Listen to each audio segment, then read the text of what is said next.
Hi, I'm Demery Sabat, and I really liked Max Border's video on regulation.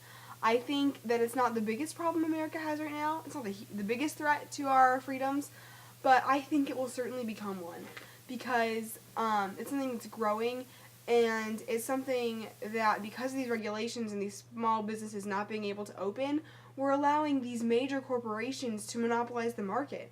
And essentially, the monopolizing of the market in this overregulation, if this grows, then we're going to open the door for more illegal business activity. But it doesn't only affect these businesses; it also it comes full circle. Max Borders was saying about it's easier to sign up for a welfare check than it is for to be an entrepreneur. And not only is it hard for the entrepreneur, but it's also hard for the people that help those who are on welfare and those who are on food stamps. And so it's full cycle. It's everyone involved in every part of the economic world. I personally have been affected by this because my family opened a food pantry, and we now serve 81 families at least.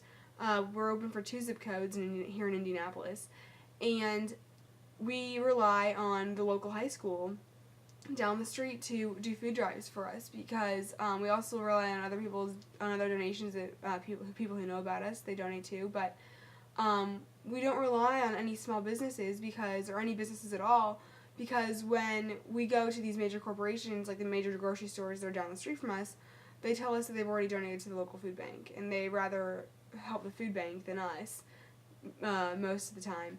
And the problem with the food bank is that you have to have certain documentation, you have to have certain inspections, your shelves have to be so big or so certain dimensions just for them to help you out. And then once you're signed up with them, you can purchase food from them, canned goods, fresh produce, all kinds of things.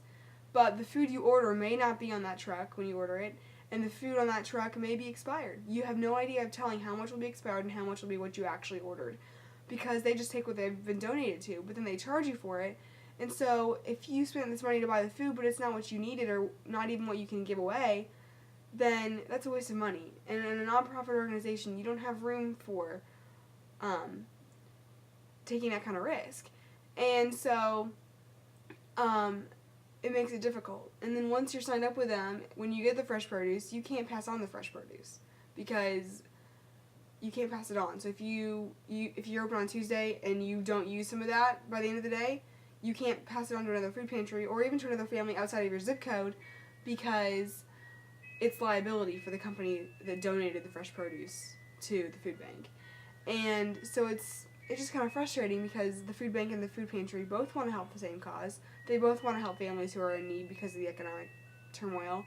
But sometimes you have to make that choice. Do I follow the food bank's rules and risk getting caught?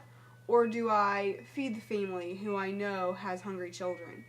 And so it's difficult, but we have to find ways. Sometimes we have these partnerships with people who have connections, and that kind of thing is what small businesses rely on. You rely on small organizations and small businesses rely on these friendships and these business connections. And so without those business connections, a lot of places would be nowhere.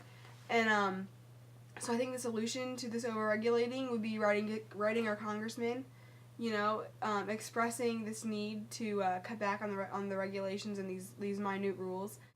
And it's also important to keep up those business connections, to keep up the networking within your communities between different businesses and different nonprofit organizations. That will also help. I think other than that, until someone realizes how big of a problem this will be, you just gotta fight the good fight and keep going.